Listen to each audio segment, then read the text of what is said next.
की कथा प्रारंभ। विश्वद्वार की कथा प्रारंभ।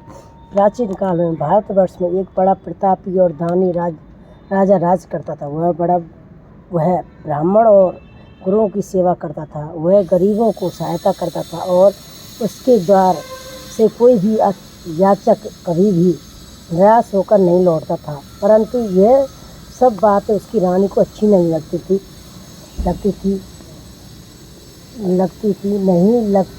थी। वह ना तो व्रत करती, ना ही भगवान की पूजा करती थी और ना ही किसी को भी एक भी पैसा दान देती थी।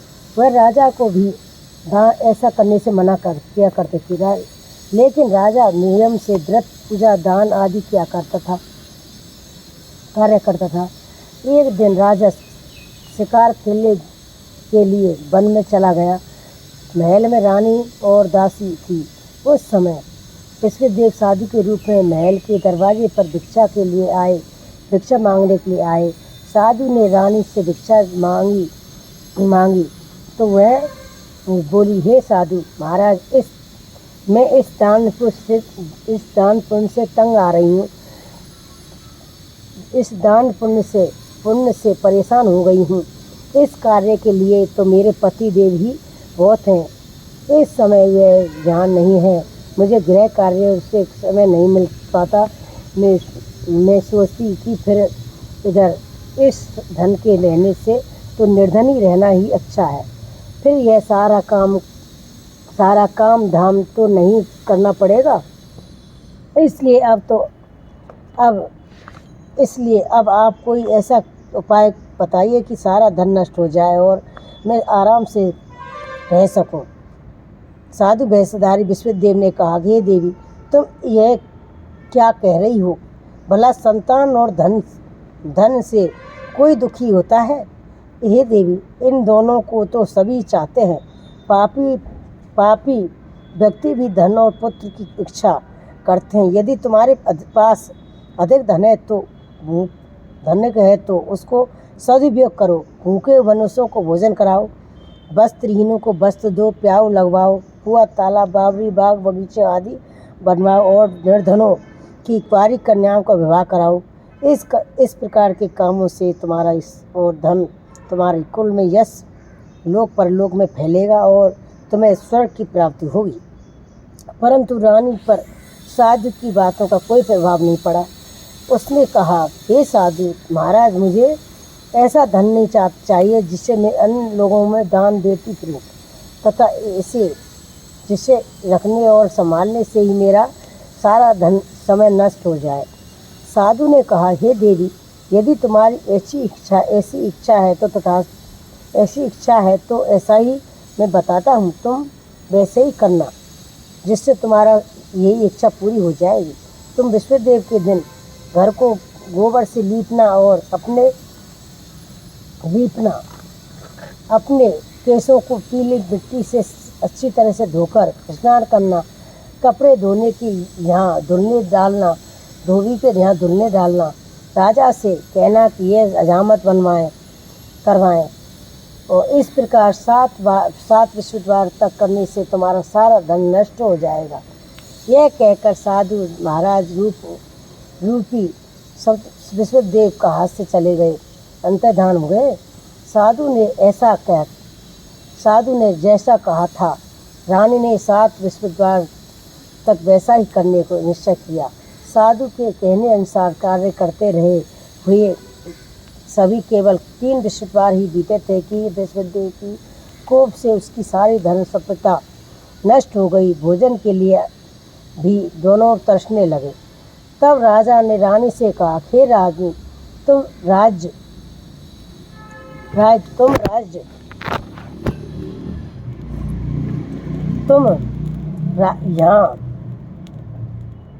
तुम यहाँ रहो, मैं परदेश जाता हूँ।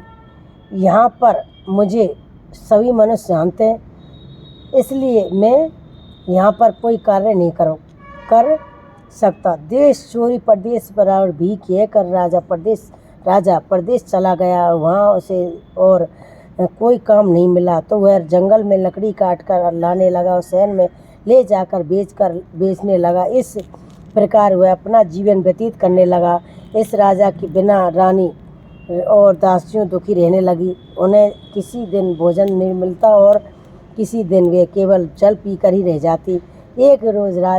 एक बार रानी ने और दासियों को 7 दिन तक भोजन नहीं मिला तो रानी ने अपनी दासी से कहा कि यहाँ पास ही के नगर में मेरी बहन रहती है, वह बहुत धनवान है, तो उसके पास जा और उससे 5 सेर बेजर मांग ला, जिससे कुछ दिन के लिए गुजर जाएंगे। दासी रानी की बहन के यहाँ गई और उस दिन से बृहस्पतिवार था। रानी की बहन उस समय विश्वदेव की पूजा कर रही थी। दासी ने रानी की बहन से कहा, हे रानी, मुझे आपकी बहन ने भेजा है, मुझे 5 सेर बेजर दे दो। दासी ने कई बार कहा, परंतु रानी की बहन ने कोई उत्तर नहीं दिया, क्योंकि वह उस समय बृहस्पतिवार की व्रत कथा सुन रही थी।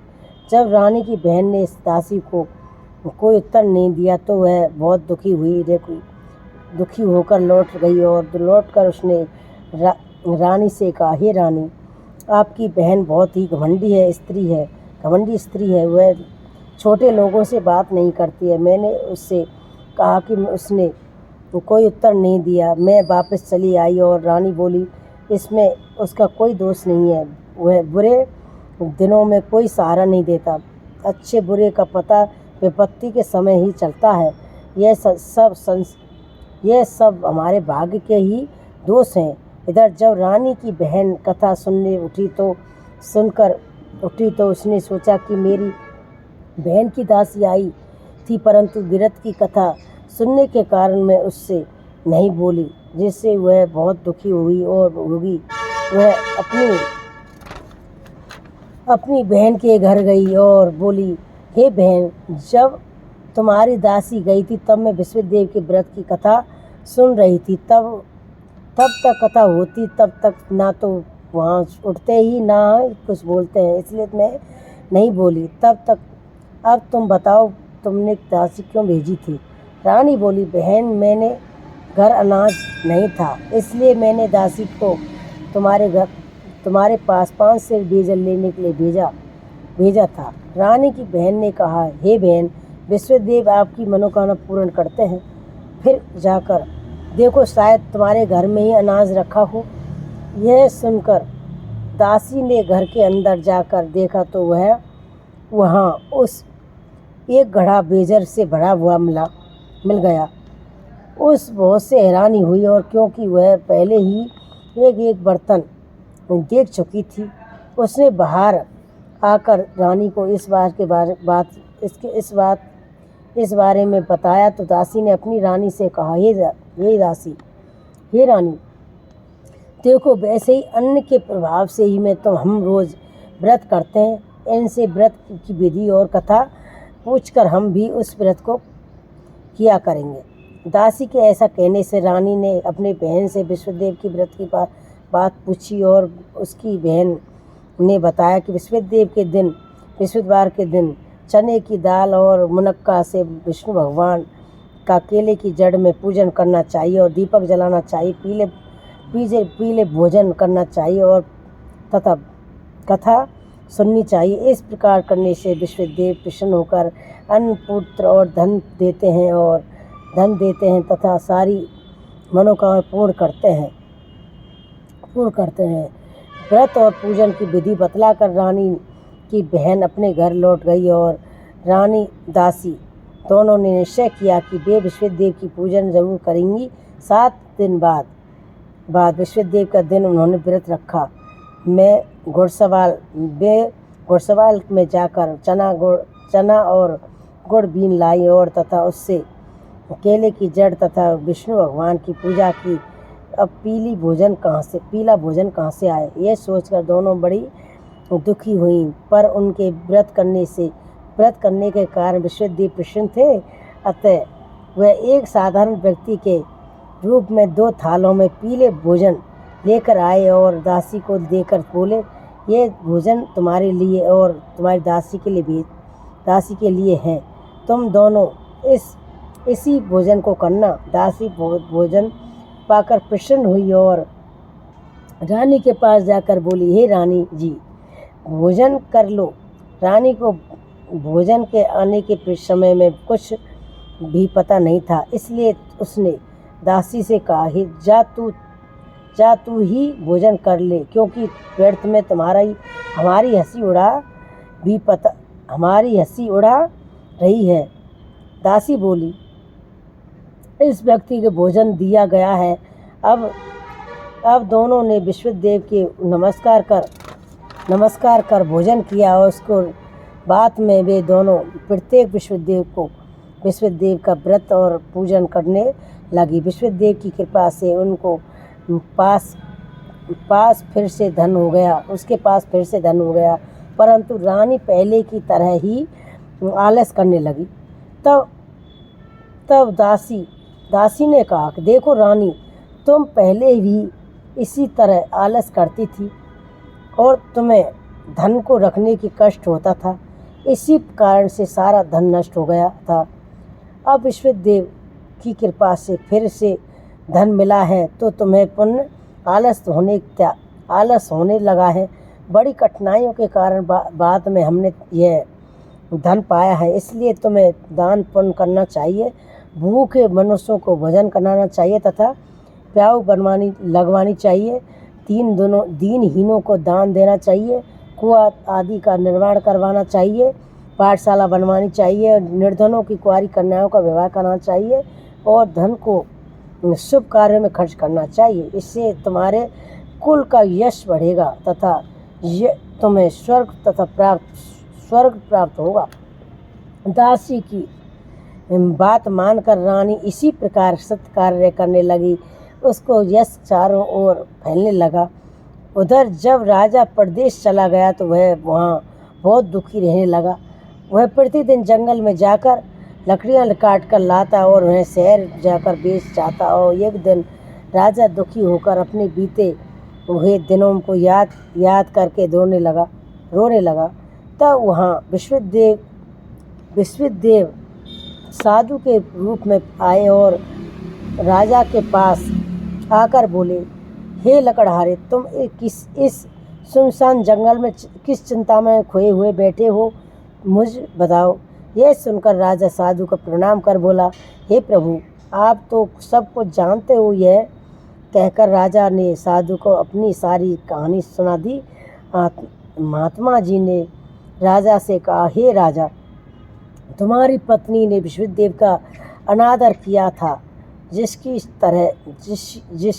वजह से तुम्हारी ये दशा हुई है। अब तुम किसी बात की चिंता मत करो, भगवान तुम्हें पहले से ही अधिक धन देंगे। अब तुम विश्वदेव का व्रत किया करो और चने की दाल व गुड़ केले की जड़ में पूजन करो और पूजन करने के बाद विश्वदेव की कथा कहो या सुनो। विश्वदेव भगवान तुम्हारी सारी मनोकामना पूर्ण करेंगे।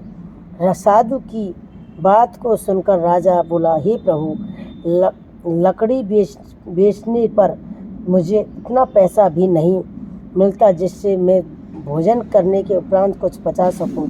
फिर विश्वदेव की क्या कथा कहूँ, यह भी मुझे मालूम नहीं है। साधु ने कहा, हे राजा, तुम किसी तरह की चिंता मत करो। विश्वदेव के दिन तुम रोजाना की तरह लकड़ियाँ लेकर शहर को जाओ। तुम्हें दो से दोना धन प्राप्त मिलेगा, जिससे भलीभांति मिलेगा, जिससे तुम अच्छी तरह से भोजन कर सकोगे तथा उससे विश्वदेव की पूजा का सामान भी आ जाएगा। विश्वदेव की कथा इस प्रकार है। विश्वदेव की कथा दूसरी। प्राचीन काल में एक गरीब ब्राह्मण रहता था। उसके कोई संतान नहीं थी। वह नित्य पूजा पाठ करता था, लेकिन उसकी स्त्री मालिन्यता के साथ विश्वास की थी। वह ना तो स्नान करती ना ही किसी देवी देवता का पूजन करती। वह सुबह उठते ही सबसे पहले भोजन करती, बाद में कोई अन्य काम करती। इससे वह ब्राह्मण बहुत दुखी रहता था। वह पत्नी को बहुत सारा समझाता पर वह कुछ नहीं सुनती थी। भगवान की कृपा से ब्राह्मण की पत्नी के एक कन्या उत्पन्न हुई। बड़ी होने पर वह कन्या नित्य प्रातः स्नान करके विष्णु भगवान की पाठ करती और विश्वदेव का व्रत भी करती थी। पूजा समाप्त कर विद्यालय जाती तो अपनी मुट्ठी में जौ भर के ले जाती और पाठशाला ले जाती और विद्यालय के मार्ग में डालती और जाती तो सारे जो सुरमण के हो जाते, तो विद्यालय के लौटते समय उन्हें बीन कर घर ले आती थी। एक दिन बालिका उन सोने के जौं को सूप में फटक कर साफ कर रही थी। तभी उसके पिता ने कहा कि हे बेटी, सोने के जौं को फटकने के लिए सोने का सूप होना चाहिए। अगले दिन विश्वदेव का दिन था। उस बालिका ने व्रत रखा और विश्वदेव से प्रार्थना की और हे प्रभु, यदि मैंने सच्चे मन से आपकी पूजा की है तो मुझे सोने का सूप दे दो। विश्वदेव ने उसकी प्रार्थना स्वीकार कर लिया और प्रतिदिन की तरह वह बालिका जौ फैलाती हुई विद्यालय चली गई और विद्यालय में लौटकर जौ बीनते समय उसे विश्वदेव की कृपा से सोने का सूप मिल गया। उसे घर ले आई। वह उसे जौ साफ करने लगी। एक दिन वह कन्या सोने के जौ सूप में उन सोने के जौ को साफ कर रही थी। उसी समय उस नगर का राजकुमार वहाँ से गुजरा। इस कन्या के रूपशील और गुणों को देखकर वह उस पर मोहित हो गया।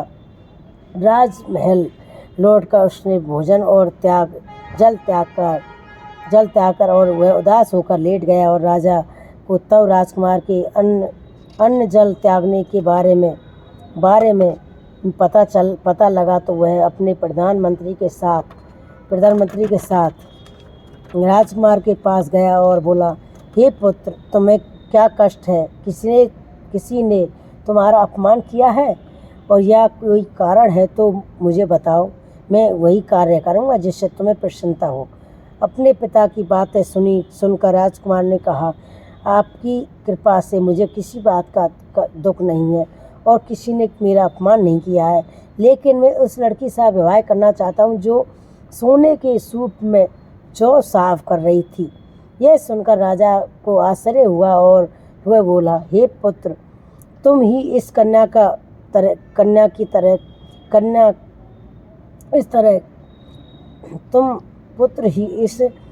की कन्या का पता लगाओ। मैं तुम्हारा विवाह इसी साथ अवश्य करवा दूंगा। राजकुमार ने राजा को उस कन्या का घर का पता बता दिया। प्रधानमंत्री उस लड़की के घर गया और राजकुमार की इच्छा से बारे में ब्राह्मण को बतलाया और कुछ दिन ही बाद ब्राह्मण ने अपनी कन्या को विवाह राजकुमार के साथ करा दिया। कन्या के घर से जाते ही वह ब्राह्मण पहले की तरह गरीब हो गया और अब भोजन के लिए अन्न बड़ी मुश्किल से मिलता था, कठिनाई से मिलता था। एक दिन दुखी होकर ब्राह्मण अपनी पुत्री से मिलने लगा और उसे सारा हाल बतलाया। कन्या ने अपने पिता को बहुत सारा धन देकर विदा कर दिया और इस प्रकार ब्राह्मण को कुछ समय सुखपूर्वक व्यतीत, लेकिन कुछ दिनों बाद फिर वही हाल हो गया। ब्राह्मण फिर अपनी कन्या के यहाँ गया और सारा हाल बतलाया तो उसने कहा, हे पिताजी, आप माताजी को भी यहाँ लाइए, मैं उन्हें विधि बता दूंगी जिससे हमेशा के लिए गरीबी दूर हो जाएगी। ब्राह्मण घर गया और अपनी पत्नी को साथ लेकर अपनी पुत्री के पास पहुंचा तो पुत्री ने अपनी माँ को समझते हुए कहा, हे माँ, तुम प्रातः काल उठकर उससे पहले स्नान आदि करके विष्णु भगवान का पूजन किया करो। तुम्हारे घर में सारी दरिद्रता दूर हो जाएगी। लेकिन उसकी माँ ने उसकी बातें नहीं मानी। एक दिन उसकी पुत्री को बड़ा गुस्सा आया और उसने रात में एक खाली कोठरी में से अपनी माँ को बंद कर दिया और प्रातःकाल उसने निकाल कर और अपनी स्नान आदि करा के पाठ करवाया तो उस ब्राह्मण की बुद्धि ठीक हो गई। अब वह नियम से पाठ पूजा करती और प्रत्येक बृहस्पतिवार को व्रत रखती। इस व्रत के प्रभाव से ब्राह्मण और ब्राह्मणी भी बहुत धनवान हो गए और सुखी हो गए और विश्वदेव देवता विश्व देवता प्रभाव से इस लोक में सुख भोगकर वे दोनों स्वर्ग को गए। इस तरह की कथा कहकर साधु देवता वहाँ से अंतर्धान हो गए। विश्वदेव के दिन राजा जंगल में लकड़ी काटकर उन्हें शहर में बेचने लगा। उस दिन से उसे बाकी दिनों से अधिक पैसा धन मिला। राजा ने चना गुड़ आदि लाकर विश्वदार का व्रत किया। उस दिन से उसके सारे कष्ट दूर हो गए। पर अगले दिन विश्वद्वार को वह व्रत करना भूल गया। इस वजह से विश्वदेव उसके नाराज हो गए।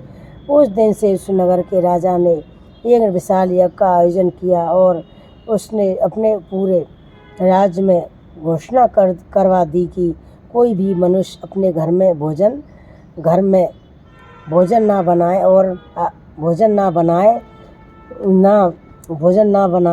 और ना ही आग जलाए। सभी लोग मेरे यहाँ भोजन करने आवे। जो इस आज्ञा को नहीं पालन करेगा उसे फांसी की सजा दी जाएगी। राजा के आदेश के अनुसार राज्य के सभी निवासी राजा के भोजन में सम्मिलित हुए और इस लकड़हारे थोड़ी देर पहुंचा, इसलिए राजा उसे अपने साथ लवा ले गई। और जब राजा लकड़हारे को भोजन करा रहा था तो रानी की दृष्टि उस खूंटी पर पड़ी जिस पर उसका हार लटका हुआ। वहाँ उसे हार लटका हुआ हार दिखाई नहीं दिया। रानी ने सोचा कि अवश्य ही मेरा हार इसी लकड़हारे ने चुरा लिया है। उसने उसी समय सैनिक बुलवाकर उसे लकड़हारे को बंदी गृह में डलवा दिया। और जब लकड़हारा बंदी गृह में गया तो दुखी होकर सोचने लगा कि ना जाने किस जन्म में मैंने पाप किया था जो मुझे यह दुख मिला है। उसी समय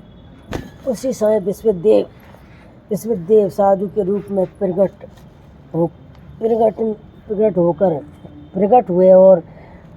हुए उसकी दिशा को देखकर बोले, हे राजा, तूने विश्वदेव की व्रत नहीं किया, इसलिए तुझे दुख मिला है। अब तू चिंता मत कर। अगले विश्वदेव के दिन तुम्हें इस बंदी गृह के दरवाजे पर 4 पैसे पड़े मिलेंगे। उनसे तू विश्वदेव की पूजन करना, तेरे सारे कष्ट दूर हो जाएंगे।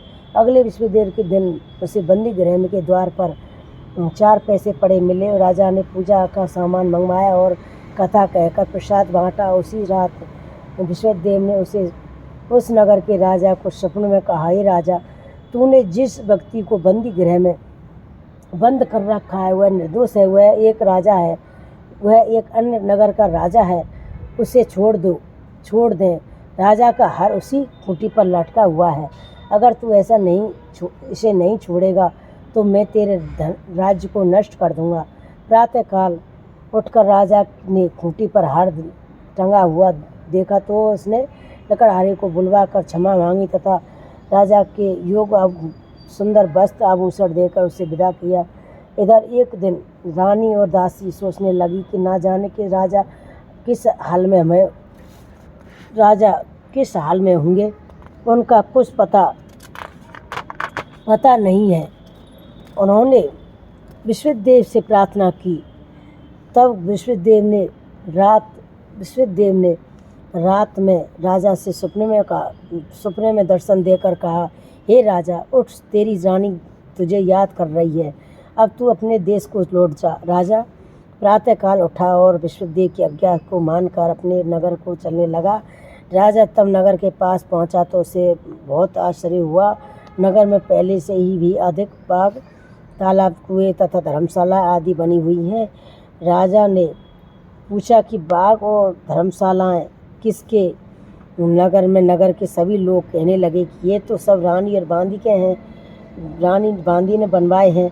यह कह सुनकर राजा को आश्चर्य हुआ। जब रानी ने यह सुना तो राजा आ रहे हैं तो वह अपनी दासी से बोली, देख राजा हमको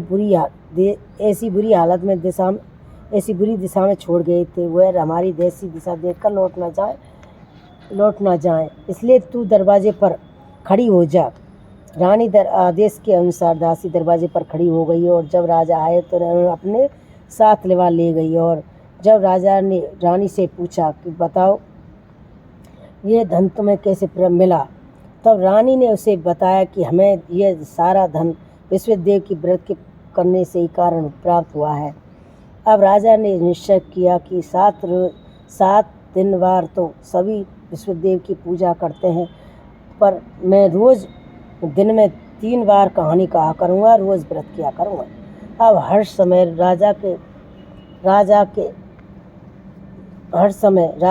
राजा के दुपट्टे में चने की दाल बंधी रहती थी और वह दिन में 3 बार कहानी कहता। एक दिन राजा ने सोचा कि अपनी बहन के यहाँ जाऊँ। यह सोचकर राजा घोड़े पर सवार होकर अपनी बहन के यहाँ चल दिया। मार्ग में उसे एक आदमी एक मुर्दे को लेकर जा रहे थे जाते हुए दिखाई दिए, तो राजा ने उन्हें रोक कर कहा, अरे भैया मुझे विश्वदेव की कथा सुन लो, मुझसे विश्वदेव की कथा, भगवान की कथा सुन लो। वे बोले, लो हमारा तो आदमी मर गया है, इसको अपनी कथा की पड़ी है। लेकिन कुछ आदमी व्यक्तियों ने कहा, अच्छा कहो, हम तुम्हारी कथा सुनेंगे। राजा ने चना की दाल निकाली और कथा कहने शुरू कर दी। कथा के आदि होने पर मुर्दा हिलने लगा और जैसे ही कथा समाप्त हो गई तो वैसे राम राम करते हुए वह मुर्दा उठकर खड़ा हो गया और राजा वहाँ से आगे बढ़ा। चलते चलते शाम हो गई। आगे मार्ग में उसे एक किसान खेत में हल चलाता हुआ दिखाई दिखा। राजा ने उससे कहा, अरे भैया, तुम मुझसे विश्व भगवान की कथा सुन लो। किसान बोला, इतनी देर में तेरी कथा सुनूंगा, इतनी देर में 4 हरिया जोत लूँगा। जा अपनी कथा किसी और को सुनाना। राजा के आगे चलने लगा। राजा के वहाँ जाते ही किसान के बैल पछाड़ खाकर गिर गए और किसान के पेट में तेज़ दर्द होने लगा। उसी समय किसान की माँ ने रोटी लेकर खेत पर आई।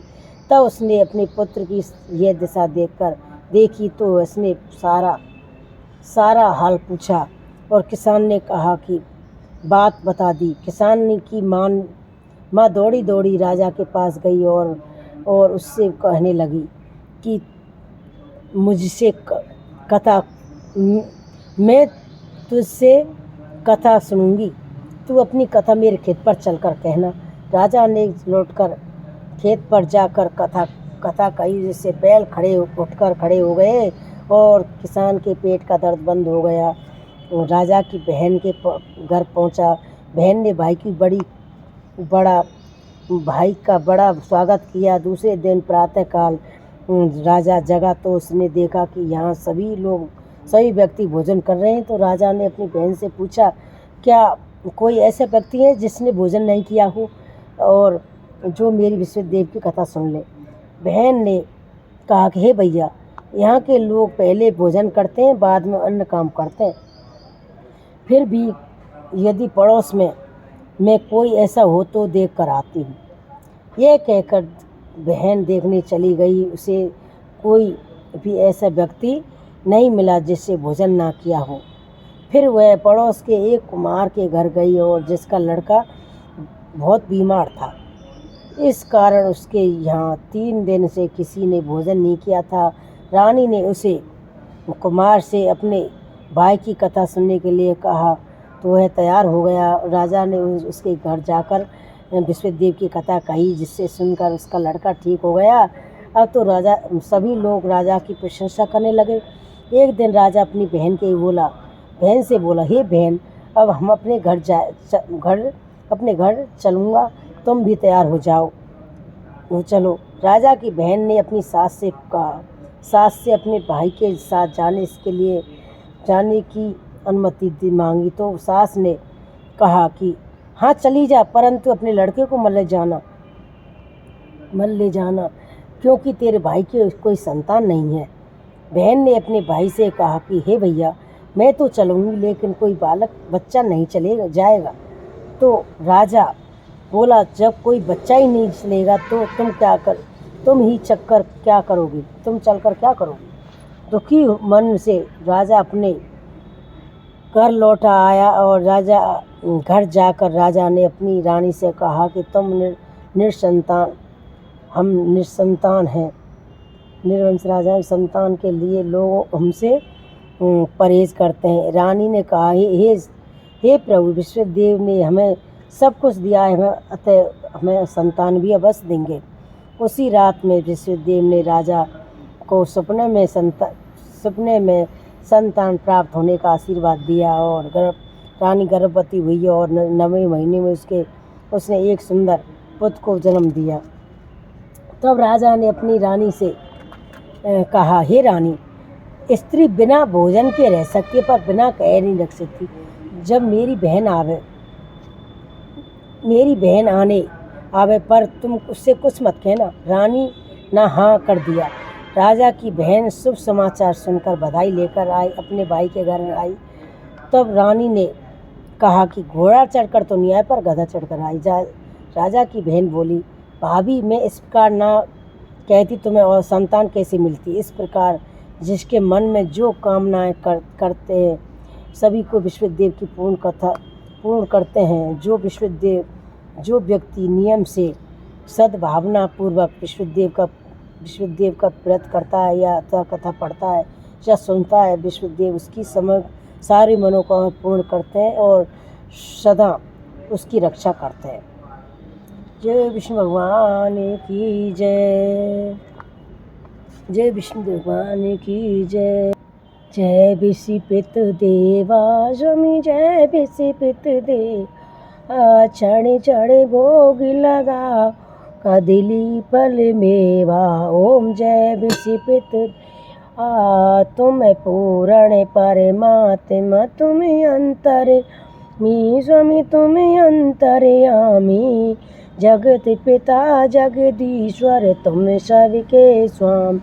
ओम जय विषिपित देवा, चरणामित निज निर्बल, तुम पातक हरता, सब पातक हरता, सकल मनोरथ दायक, सकल मनोरथ दायक, कृपा करो भरता। ओम जय विषिपित देवा, तन मन धन अर्पण करता। ओम जय विषिपित देवा, चरणामित निज निर्बल, तुम पातक हरता, सकल मनोरथ की कृपा करो भरता। ओम जय विषिपित देवा, तन मन धन और अर्पण, जो शरण परे स्वामी, जो जन शरण परे, प्रभु प्रगट तब होकर आकर द्वार खड़े।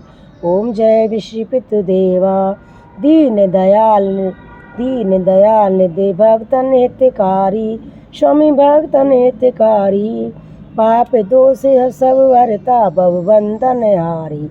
ओम जय विषिपित देवा, सकल मनोरथ दायक, सभी संशय तारो स्वामी, सभी संशय तारो, विषय विकार मिटाओ, विषय विकार मिटा, संतन सुखकारी। ओम जय विषिपित देवा, जो कोई आरती तेरी प्रेम सहित गावे, स्वामी प्रेम सहित गावे, कै शिवानंद स्वामी प्रिय हरि स्वामी, ज्येष्ठानंद आनंद कर सोए, निश्चित फल पावे।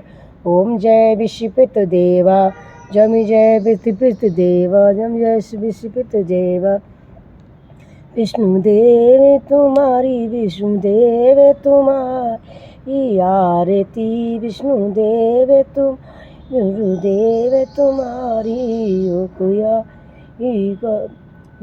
लड़का गाँव में जो आरती, लड़का गाँव में नौकरी चाकरी, शादी व्यापार में आरती, विष्णु वे तुम्हारी, गुरुदेव तुम्हारी, जो आरती है लड़की गाँव में, शादी की गाँव में, सुख समृद्धि फल बच्चा पावे, फल बच्चा आरती विष्णुदेव तुम्हारी गुरु वे तुम्हारी आरती विष्णुदेव